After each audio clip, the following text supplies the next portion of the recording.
अस्सलाम वालेकुम dear students, hope you all are fine. जितने बच्चे भी इस टाइम जूम पे अवेलेबल हैं, क्लास में मुझे सुन रहे हैं, रिकॉर्डिंग में देखेंगे, उम्मीद है सब खैरियत से होंगे। Chemistry grade 11 unit number 5 स्टिशियोमेट्री। आज हम स्टूडेंट्स नॉलेज 5.2 स्टार्ट करेंगे और नॉलेज 5.1 के अंदर हमने जितनी भी एसएलओस थे उनको कवर कर लिया था। नॉलेज 5.1 के जो एसएलओस थे वही नॉलेज 5.2 के अंदर ऑलमोस्ट, थोड़ा सा नाम चेंज किया। इसमें हमने कैलकुलेशंस करनी है बेसिकली। तो एसएलओस देखते हैं। सब एसएलओस के साथ आप देखें कैलकुलेट का वर्ड लिखा हुआ है। Calculate calculate calculate. दो एसएलओस हैं, explain the limiting reagents. Last lecture में हम इसको अच्छे से एक्सप्लेन कर चुके हैं, दोबारा इसकी डिटेल एक्सप्लेनेशन की जरूरत नहीं है। और आखिर पे जो आउटकम है, explain with example the importance of stoichiometry in the production of dosages of medicine. Medicine बनाने में कितना इंपॉर्टेंट है स्टिशियोमेट्री, कितना इंपॉर्टेंट रोल है स्टिशियोमेट्री का। वैसे ये एसएलओ कल हम डिस्कस करेंगे। आज हमारे टारगेट पे जो एसएलओज हैं वो ये 3 एसएलओज हैं। यील्ड को भी बेसिकली आज हम थोड़ा बहुत डिस्कस करेंगे, लेकिन प्राइमरीली 3 एसएलओज पे हम फोकस करेंगे। इनकी कैलकुलेशंस हैं वो हम देखेंगे। ये स्टूडेंट्स पहला एसएलओ जो ऑलरेडी हम फर्स्ट नॉलेज में पढ़ाए हैं, calculate the gram molecular mass of a gas from density measurement at STP. यानी गैस की डेंसिटी दी गई होगी, आपने उसका क्या निकालना है, मोलर मास निकालना है। सेकेंड एसएलओ है explain the concept of limiting reagent, जो कि हमें आता है, उसके कुछ क्वेश्चंस करेंगे। Calculate the maximum amount of product and amount of any unreacted excess Regent.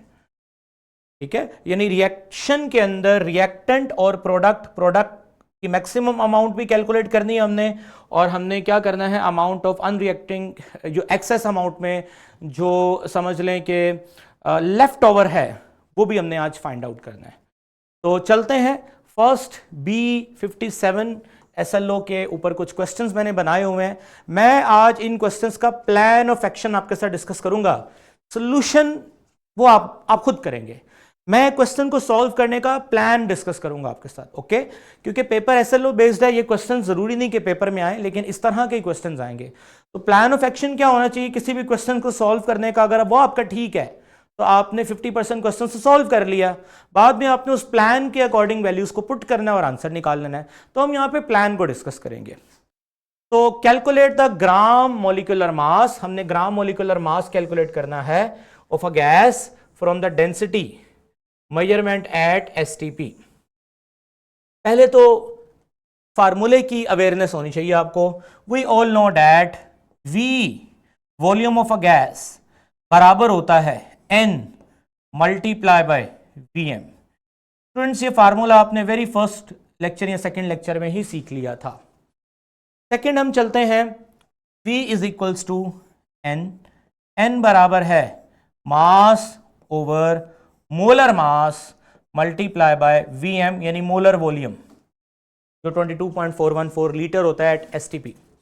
अब स्टूडेंट्स अगर यहां पर आप थोड़ा सा फार्मूले को मजीद एलैबोरेट करें, इसी को आगे लेके चलें, तो होगा क्या, molar mass of a gas बराबर होगा मास over volume multiply by VM। अब मास ओवर वॉल्यूम होता है डेंसिटी, ठीक है। तो यूं समझें, molar mass of a gas is equals to density multiply by VM। अब VM होता है 22.4 लीटर एट एसटीपी, या DMQ भी कह देते हैं। अब आपको जो दो सवाल दिए गए हैं, इन दोनों सवालों में आपको क्या निकालने का बोला गया है, मोलर मास। तो आपने सिंपल क्या करना है कि दोनों सवालों में गैस की डेंसिटी दी हुई है, दोनों सवालों में गैस की जो डेंसिटी है वो दी हुई है, ठीक है। जब दोनों सवालों में गैस की डेंसिटी दी हुई है तो आपने सिंपल क्या करना है, डेंसिटी अप्लाई करनी है, उसको VM के साथ मल्टीप्लाई करना है आपको। मोलर जो molar mass of a gas है वो आपको मिल जाएगा, ठीक है, जिसे हम ग्राम मोलिकुलर मास भी कहते हैं। अब सवाल को पढ़ता हूं मैं। A gas has a density, उसकी डेंसिटी दी हुई है, इसको मैं हाईलाइट कर रहा हूं, at STP and occupy 22.4 litre per mole. Calculate the molar volume of a gas and identify the gas based on its molar mass. आपने क्या करना है, आपने सिंपल डेंसिटी भी दी हुई है, Vm की वैल्यू भी आपको बता दी गई है, आपने जस्ट इनको मल्टीप्लाई करना है और आपको एक मोलर मास मिलेगा। जो भी मोलर मास आएगा उस मोलर मास की वैल्यू को आप देखें वो किस गैस का हो सकता है। मान लीजिए अगर इस सवाल को हल करने पे मोलर मास आता है, मुझे नहीं पता क्या आता है, लेकिन मैं आपको एक हिंट दे रहा हूं 32, तो मेरे जहन में आ जाएगा ऑक्सीजन। अगर सॉल्व करने पे 16 आता है तो 16 नॉर्मली किसका होता है, मीथेन का होता है। तो अगर आता है 71 आता है तो वो क्लोरीन गैस का होता है। तो जो भी मोलर मास आएगा उससे मैं अंदाजा लगा लूंगा कि ये किस अननोन गैस के बारे में बात हो रही है। सेकेंड क्वेश्चन क्या है, the density of a gas is 0.714 gram per liter at STP. If the gas occupy a volume 22.2 liter at STP, अगर गैस का वॉल्यूम 22.2 लीटर है STP पे, calculate it molar mass and suggest a possible identity of a gas. अब यहां पर उसने थोड़ा सा आपको डॉज करने की कोशिश की है। ये स्टूडेंट्स, यहां पर उसने बताया है कि जो वॉल्यूम ऑफ अ गैस है वो 11.2 लीटर एट STP है। तो अब आप यहां पे सोच रहे हैं कि हमें यहां पर क्या करना चाहिए। देखें, हमें फार्मूले के साथ स्टिक करना है, जो गिवन वॉल्यूम है उसकी हमें जरूरत ही नहीं है। सिंपल, हमने करना क्या होता है कि जो भी हमें डेंसिटी गिवन होती है हमने जस्ट उसको मोलर वॉल्यूम के साथ मल्टीप्लाई करना होता है, गिवन वॉल्यूम के साथ नहीं मल्टीप्लाई करना होता। गिवन वॉल्यूम का तो कोई काम ही नहीं है ना। तो हमने सिंपल यहां पर जो भी हमारे पास डेंसिटी आती है, पोज करना, ये पोज है GD स्टूडेंट्स। तो होप सो कि आपको ये दोनों क्वेश्चंस अच्छे से समझ आ गए हैं। मैं सेकंड क्वेश्चन में दोबारा रिपीट कर दूं कि आपने इस वॉल्यूम को यूज नहीं करना, क्योंकि हमें जो वॉल्यूम रिक्वायर्ड है वो Vm है, मोलर वॉल्यूम, और वो अंडरस्टूड होता है, वो 1 मोल का होता है। हाँ, आप इस वॉल्यूम को इस तरह समझ सकते हैं कि 11.2 लीटर का मतलब है ये हाफ मोल गैस यहाँ पे ली हुई है। तो हम लोग यहाँ पर जो मोलर मास निकालते हैं वो basically mass of 1 mole of a gas होता है। ठीक हो गया। तो ये दोनों questions according to SLO plan मैंने बताया, इस तरह से ये सॉल्व होंगे। अब हम चलते हैं नेक्स्ट केस की तरफ। अच्छा, याद रखिए आज हम जो प्रैक्टिस कर रहे हैं इसकी मजीद में मिलते जुलते हर SLO के 10-10, 12-12 सवाल वीडियो के नीचे डिस्क्रिप्शन में सॉल्यूशंस भी इनके होंगे, लेकिन पार्शली सॉल्व्ड होंगे क्वेश्चंस। आपने खुद एनालाइज करके उनके सॉल्यूशंस को जस्टिफाई करना होगा ताकि आपकी प्रैक्टिस हो सके। अच्छा जी, अगर कोई क्वेश्चन होगा तो आप कमेंट बॉक्स में पूछ लीजिएगा, मैं वहां पर आपको रिप्लाई कर दूंगा। Next, explain the concept of limiting reagent, यानी B51 का ये SLO के ऊपर क्वेश्चन है। अब पहला क्वेश्चन है, इन a reaction between 25 gram of sulfur and 15 gram of oxygen, identify the limiting reagent assuming the reaction forms sulfur dioxide, how does limiting reagent affect the total amount of product formed। देखिए बेटा, अगर आप थोड़ा सा recall करें limiting reactant को पहचानते कैसे, तो लिमिटिंग रिएक्टेंट को पहचानने का तरीका बड़ा सिंपल है। आप लोगों को मैंने बताया था कि फर्स्ट ऑफ ऑल आपने करना क्या है, इक्वेशन बनानी है रिएक्टेंट जिसमें कन्वर्ट हो रहे हो प्रोडक्ट के अंदर, और साथ ही साथ आपने करना क्या है, प्लान ऑफ एक्शन क्या होगा कि जो भी रिएक्टेंट का मास दिया होगा आपने उस मास को चेंज कर लेना है मोल्स के अंदर। तो पहला तो प्लान ये है। प्रोडक्ट का भी जो गिवन मास है वो भी आपने कन्वर्ट कर लेना है किसके अंदर, मोल्स के अंदर। एक चीज आपने नहीं भूलनी कि ये सब कुछ करने से पहले इक्वेशन जो है वो बैलेंस होनी चाहिए, क्योंकि स्टिशियोमेट्रिक कैलकुलेशन अप्लाई किस पे होती हैं, बैलेंस केमिकल इक्वेशन पे। क्या, तो आपने इक्वेशन को बैलेंस करना, पहले बैलेंस करने के बाद आपने इक्वेशन लिख लेनी है, जो भी रिएक्टेंट के मासेस हैं उनके आपने मोल्स कन्वर्ट कर लेने हैं। फिर आपने क्या करना है, अगर रिएक्टेंट एक से ज़्यादा है, R1 है, R2 है, इनमें से एक लिमिटेड होगा, एक जो है वो लेफ्ट ओवर में आएगा, एक्सेस में आएगा, तो आपने करना क्या है कि रिएक्टेंट 1 और रिएक्टेंट 2 दोनों को 1 बाय 1 कंपेयर करना है, किसके साथ, प्रोडक्ट के साथ। जब दोनों को आप 1 बाय 1 प्रोडक्ट के साथ कंपेयर करेंगे तो वो रिएक्टेंट जिससे प्रोडक्ट वो, अच्छा कंपेयर किसको करना है, मोल वर्सेस मोल, मोल वर्सेस मोल। ठीक है, जब आपने मोल वर्सेस मोल को कंपेयर करना है तो रिएक्टेंट जो प्रोडक्ट ज्यादा बनाएगा, मोर प्रोडक्ट बनाएगा,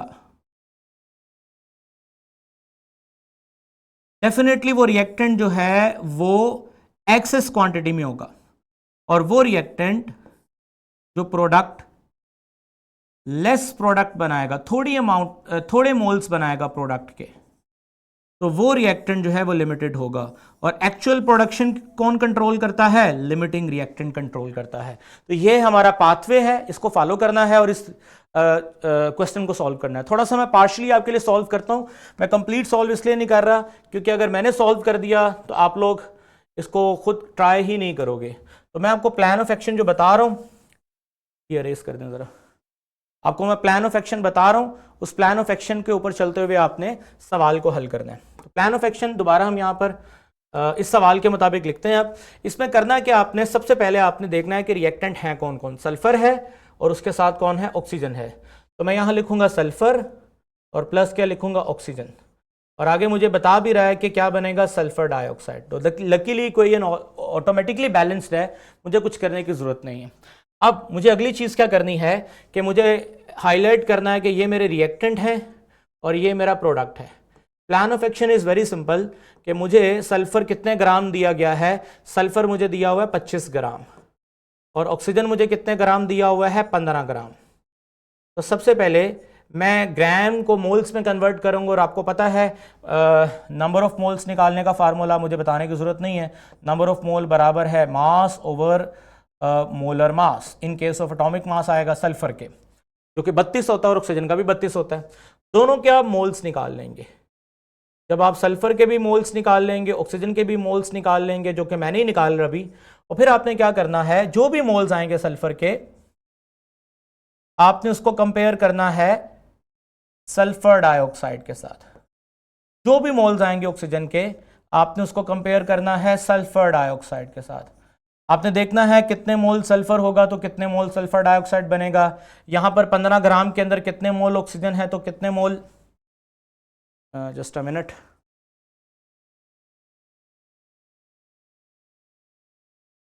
जी, कितने मोल 15 ग्राम के अंदर कितने मोल ऑक्सीजन होगा, उससे कितने मोल सल्फर डाइऑक्साइड बनेगा। जिससे सल्फर डाइऑक्साइड थोड़ा बन रहा होगा आपने उसको हाईलाइट कर लेना लिमिटेड, जिससे सल्फर डाइऑक्साइड ज्यादा बन रहा होगा उसे आपने हाईलाइट कर लेना है एक्सेस। ये जरा पीछे कीजिएगा,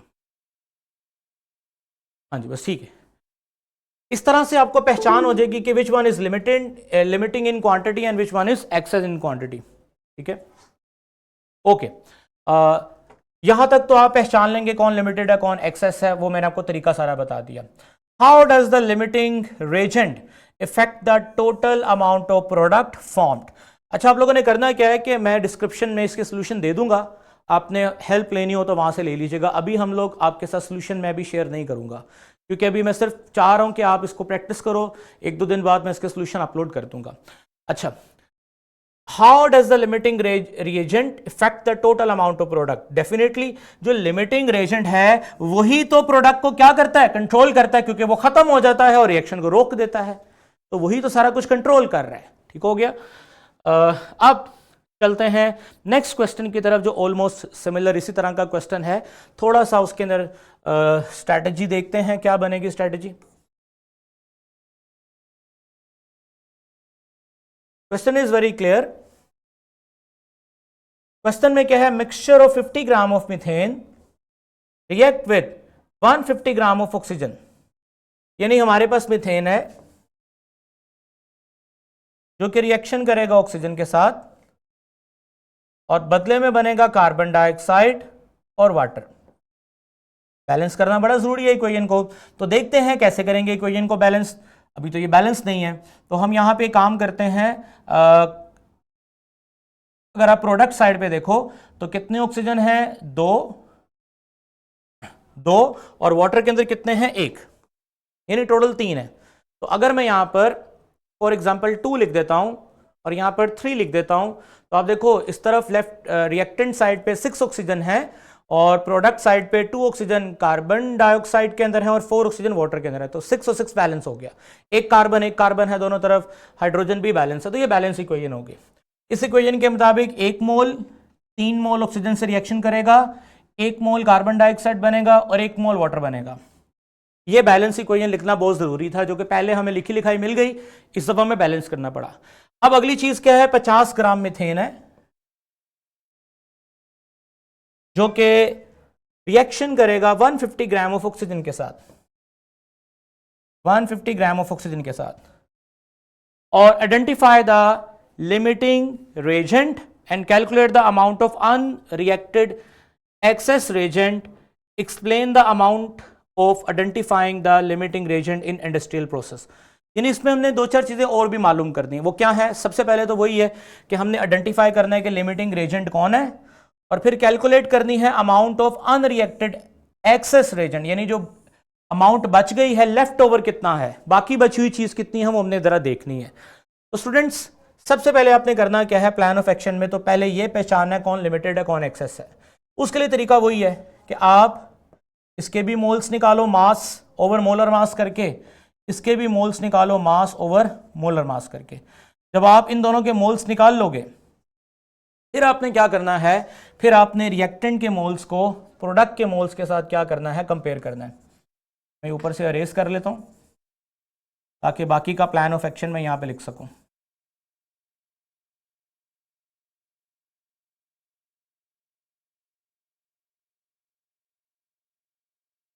ठीक है, आपने मोल्स निकाल लिया आपने। अब आपने क्या करना है, डेफिनेटली 1 बाय 1 रिएक्टेंट 1 को कंपेयर करना है प्रोडक्ट के साथ, और रिएक्टेंट 2 को कंपेयर करना है प्रोडक्ट के साथ। अच्छा, इसमें आप प्रोडक्ट किसको बना सकते हैं, आपकी मर्जी है। आप चाहे तो कार्बन डाइऑक्साइड को प्रोडक्ट मान लें, आप चाहे तो वाटर को मान लें, दो प्रोडक्ट है ना, किसी एक को आप कंसिडर कर सकते हैं। लेट्स से मैं यहां पर वाटर को एज अ प्रोडक्ट या कार्बन डाइऑक्साइड को एज अ प्रोडक्ट मान सकता हूं। किसी एक को रेफरेंस बना लें, रेफरेंस प्रोडक्ट बना लें, और उस रेफरेंस प्रोडक्ट को रिएक्टेंट 1 से कंपेयर करना है आपने, और उसी रेफरेंस प्रोडक्ट को रिएक्टेंट 2 से कंपेयर करना है। मतलब रिएक्टेंट 1 में आप लिखोगे मीथेन, और प्रोडक्ट में आप लिखोगे कार्बन डाइऑक्साइड। अब देखोगे यहां पर 1 मोल है, तो ये भी कितने मोल है, 1 मोल। एक्चुअली जब आप कैलकुलेट करोगे 50 ग्राम के अंदर कितने मोल हैं, जितने मोल भी आएंगे ना वो आप यहां पर मेंशन कर दोगे। यहां से पता चलेगा जितने मोल मीथेन है उतने मोल ही कार्बन डाइऑक्साइड है ना। तो 50 ग्राम के अंदर जितने मोल मीथेन होगा उतने मोल ही कार्बन डाइऑक्साइड बनेगा, एक तो ये पता चल गया। फिर आपने 150 ग्राम ऑफ ऑक्सीजन के भी मोल्स निकालने, वहां से आपको पता चलेगा जब ये 3 है तो ये 1 है, मतलब जितना ऑक्सीजन होगा उससे 3 गुना कम कार्बन डाइऑक्साइड बनेगा। ये 3 है तो ये 1 है, तो यहां पर जितने मोल कार्बन डाइऑक्साइड आएंगे उसको आप 3 से डिवाइड कर दें, मतलब 3 टाइम्स उसको कम कर दें, तो वो प्रोडक्ट मिलेगा आपको कार्बन डाइऑक्साइड का। तो इस तरह आपने रिएक्टेंट 1 से भी कार्बन डाइऑक्साइड निकाल लिया, रिएक्टेंट 2 से भी कितना कार्बन डाइऑक्साइड बनता है वो निकाल लिया आपने। फिर आपने एनालाइज करना है कि किससे कार्बन डाइऑक्साइड ज्यादा बना, किससे थोड़ा बना। ऑब्वियसली जिससे ज्यादा बना होगा वो क्या होगा, एक्सेस, और जिससे कम बना होगा वो क्या होगा, लिमिटेड। हाँ जी, कंटिन्यू करो इसको।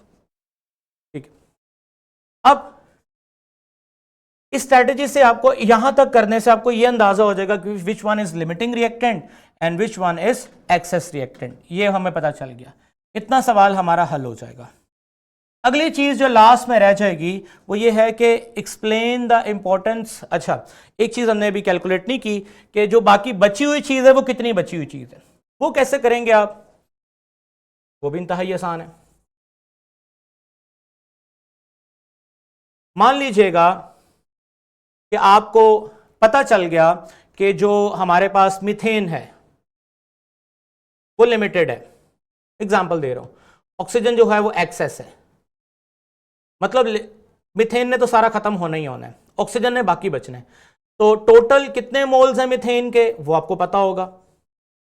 फिर आप इक्वेशन से देख लेना, जितने मोल मीथेन के होंगे उससे 3 गुना ज्यादा मोल्स ऑक्सीजन के इस्तेमाल होंगे। तो जितने मोल भी मीथेन के 50 ग्राम के अंदर आएंगे उतने मोल्स को आप ट्रिपल कर लोगे तो किसके मोल्स की यूजेज पता चल जाएगी आपको, ऑक्सीजन के मोल्स की यूजेज पता चल जाएगी। तो आउट ऑफ टोटल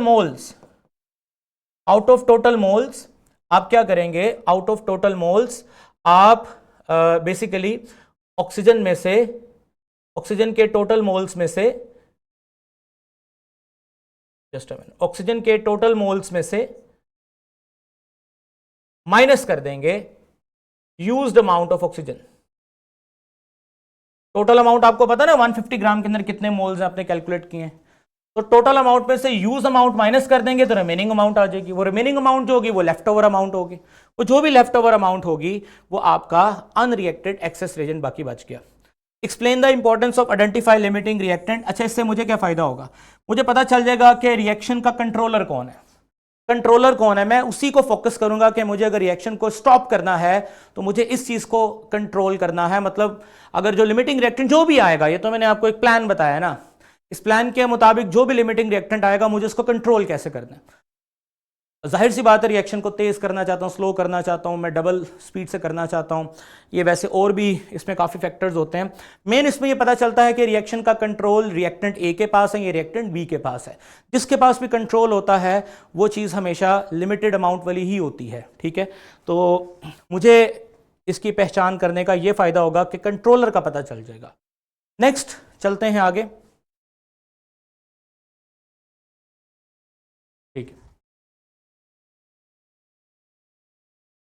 नेक्स्ट हमारा SLO है two reactant A and B are mixed such that 5 mole of A react with 10 moles of B based on balanced chemical equation 2A plus B 2C.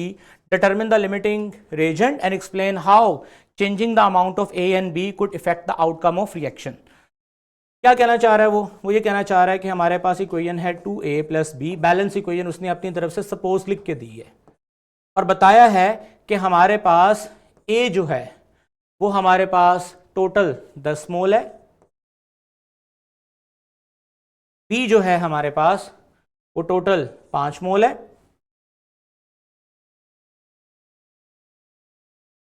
B जो है हमारे पास वो total 5 mole of A and 10 mole of B। Mistake हो गई, 5 mole of A, 5 mole A है, B जो है वो 10 मोल है। तो हमने बताना है कि C कितना बनेगा। एक तो हमने ये बताना है ओब्वियसली, साथ में हमें ये बताना होगा कि which one is limited in amount and which one is access.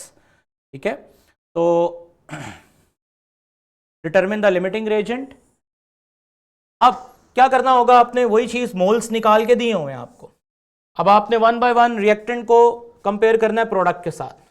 मिसाल के तौर पे उसको मैं जल्दी से कर भी देता हूं, मैं आपकी जगह हूं तो मैं क्या करूंगा 2A और 2C, रिएक्टेंट 1 को प्रोडक्ट से कंपेयर किया तो पता चला ये 2 है तो ये भी 2 है, क्योंकि ये 5 मोल है ये भी कितने मोल होगा, 5 मोल होगा। अब मैं कंपेयर करता हूं B को 2C के साथ, तो पता चला जब ये 1 मोल होगा तो ये 2 मोल होगा। ये मुझे इक्वेशन बता रही है, खुद से नहीं मैं बता रहा। अब चूंकि मेरे पास ये 10 मोल है हकीकत में, तो मुझे पता चला B जितना होगा C उससे डबल बनेगा, तो ये 10 है तो ये 20 मोल है। तो यहां से मुझे पता चल गया कि B की वजह से प्रोडक्ट ज्यादा बन रही है तो B जो है वो एक्सेस है, A की वजह से प्रोडक्ट कम बन रही है तो A क्या है, लिमिटेड है। तो लिमिटेड और एक्सेस की पहचान तो मुझे पता चल गई, यही तो मैंने पहचानना था कि कौन लिमिटेड है और कौन एक्सेस अमाउंट में है। और असल में प्रोडक्ट को कौन कंट्रोल करता है, लिमिटेड। यानी एक्चुअली कितने मोल प्रोडक्ट बनेगा, 5 मोल। अगर मुझसे कोई पूछ ले कि B बचेगा कितना, तो ये मेरे लिए कोई मुश्किल तो नहीं है, क्योंकि B बचना है, एक्सेस है, A ने खत्म होना है, लिमिटेड है। तो मुझे पता है कि A 5 मोल होगा, ठीक है, यानी जितना ये 2 मोल है ना तो B 1 मोल यूज होगा। ये मुझे इक्वेशन बता रही है कि A 2 मोल होगा तो B 1 मोल होगा। कहने का मतलब है कि जितना A है उसे आधा B यूज होगा, मतलब कि 5 मोल A के साथ 2.5 मोल, क्योंकि ये 2 मोल से 1 मोल B यूज हो रहा है, यहां लिखे ना 2A वर्सेस 1B, तो ये 2 मोल है तो ये 1 है, मतलब जितना A होगा ना उससे आधा B यूज होगा। तो A तो टोटल 5 मोल है, ऑब्वियसली B के 2.5 मोल इस्तेमाल होंगे। अब B के टोटल मोल्स कितने हैं, B के टोटल मोल्स हैं 10 में से यूज कितने होंगे, 2.5, रिमेनिंग कितने होंगे, 10 माइनस 2.5, वो रिमेनिंग आ जाएंगे। ये एग्जैक्टली पिछला सवाल कैसे करना है उसकी एक समरी मैंने दोबारा आपको दे दी है। आई होप डियर स्टूडेंट्स कि इन सवालों के बाद आपको लिमिटिंग और एक्सेस अमाउंट की कैलकुलेशन समझ आ जाएंगी। अब मैंने इसके मुतल्लिका सैम्पल क्वेश्चंस डिस्क्रिप्शन में दिए होंगे, आपने उनको देखना है और आपने उनके ऊपर प्रैक्टिस करनी है। अच्छा, सिमिलरली अगला सवाल जो है वो भी यही है, calculate the maximum amount of product. Maximum amount of product का क्या मतलब है कि ज़्यादा से ज़्यादा प्रोडक्ट बन सकती है an amount of अनरिएक्टिंग access Regent, यानी इसमें भी एक लिमिटेड होगा, एक एक्सेस होगा। जो भी प्रोडक्ट, आप यहां पर प्रोडक्ट से मुराद आप इन दोनों को प्रोडक्ट के तौर पे ले सकते हैं या किसी एक को प्रोडक्ट मान लें, कोई मसला नहीं है। चलें आप एक काम करें, Al2O3 कितने ग्राम बनेगा ये आपने मुझे बताना है। मैक्सिमम इसकी कितनी अमाउंट मिल सकती है, जबकि एल्यूमिनियम हमारे पास 40 ग्राम है। मैं इसको लिमिटिंग नहीं बोल रहा, वो आप लोगों ने कैलकुलेट करना है। और जबकि आयरन ऑक्साइड जो हमारे पास है 120 ग्राम है। अगेन पहले आप इनके मैसेज से मोल्स निकालेंगे, मोल्स निकालने के बाद सिचुएशन को समझें, सवाल को समझें, determine how much excess reagent remain after the reaction based on balance equation. बाद में आपने ये भी बताना है कि 40 ग्राम और 120 ग्राम में से कौन बचेगा, कौन खत्म होगा, और जो बचेगा वो कितना बचेगा, और इनके रिएक्शन के नतीजे में ये कितना बनेगा। ये सब कुछ अगर आप कैलकुलेट कर लेंगे तो इसका मतलब हमारा आउटकम क्लियर है, हमें सारी चीज़ें समझ आ गई हैं। ठीक हो गया। तो कल इंशाल्लाह इनके सॉल्यूशंस डिस्क्रिप्शन में आप देख लीजिएगा। फर्दर मैंने ये कुछ क्वेश्चंस दिए हुए हैं, इनको आपने देखना है।